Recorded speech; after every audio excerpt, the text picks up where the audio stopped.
On your side, Consumer Watch, unsuspecting car buyers can be easy targets for unscrupulous dealers. As we've reported in a series of 8 on Your Side investigations, the tactics used can be so sly, even informed consumers don't stand a chance. But tonight, 2 men, one a lifelong car dealer, the other a confessed scam artist, have teamed up to help you fight back. Here's News Channel 8's Mark Douglas. Not all car dealers are bad. There are good ones out there. But in his 25 years in the car business, former finance manager Dwayne Overholt says he mostly worked for the bad ones. Overholt figures he personally cheated unsuspecting car buyers out of $33 million before he became a whistleblower. I was trained to do it, taught to do it, urged to do it, and I didn't make the most money. 4 years ago, Overholt's inside tips helped 8 on Your Side called stuffing at Sonic-owned Clearwater Mitsubishi and Clearwater Toyota. The state eventually made those 2 dealerships pay back $1.7 million to more than 1,200 customers. Now Overholt helps organize class action lawsuits against other dealers in 25 states. And today he teamed up with Fitz Auto Mall owner Jack Fitzgerald to share car buying tips with seniors at a USF seminar organized by the Hillsborough Consumer Protection Agency. Auto fraud, along with all other kinds of white-collar crime, the consumer themselves are the first line of defense. Fitzgerald told the seniors about his PTA method of car buying, shopping the price, the finance terms, as well as add-ons. He urged them to reject high-pressure tactics. Vote with your feet, and you'll be surprised what will happen when you start walking out.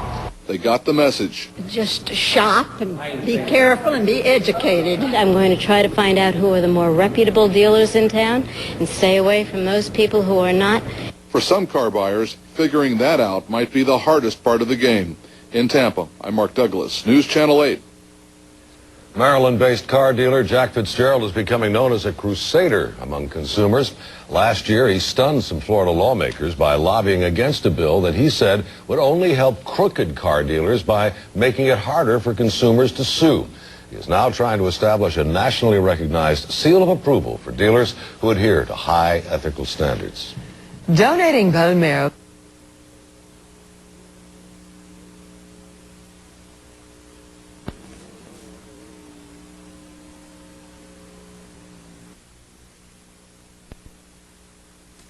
Car dealers say they're becoming victims of predatory lawyers who sue for no good reason.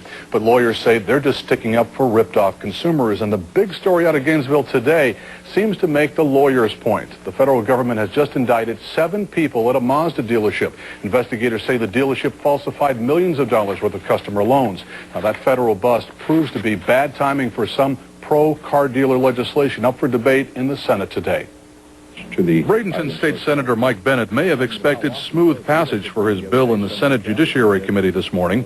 The bill is truly a litigation management tool. But his proposal that would make it harder for consumers to sue car dealers rapidly ran into stormy seas, starting with news of a fraud bust in Gainesville.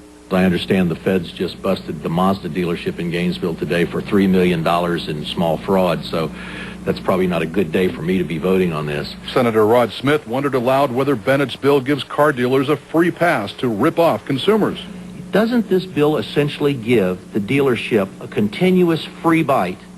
If all they do is when somebody makes a complaint within 30 days, all they do is say, oops, I'm sorry, and pay you your actual damages. What is the deterrent effect of that, Senator? Mr. Chairman, you know, I think that the way it's drawn right now, I think I'd probably have to agree with you, Senator Smith.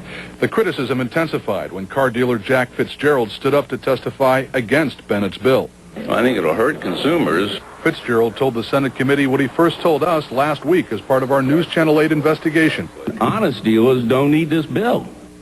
There isn't an honest dealer in this state that's getting sued that I'm aware of. People that are getting sued because they're breaking the law. While Fitzgerald spoke, 29 others waited to testify. One of them was Mindy Schroyer, a disgruntled customer of Clearwater Mitsubishi we first told you about in our 8 on Your Side investigation. I'm not the only person out there that's getting ripped off by auto dealers. Schroyer never had a chance to speak. During Fitzgerald's testimony, Senator Bennett scrambled to meet privately with the Florida trial attorneys he says are exploiting car dealers, and then yanked his bill from consideration. We've had some interesting breakthroughs this morning. We now have people who want to sit down and negotiate this bill. By no means is this legislation dead, but for now it's at least off the table while Senator Bennett tries to work out a compromise that will satisfy lawyers and consumer advocates who now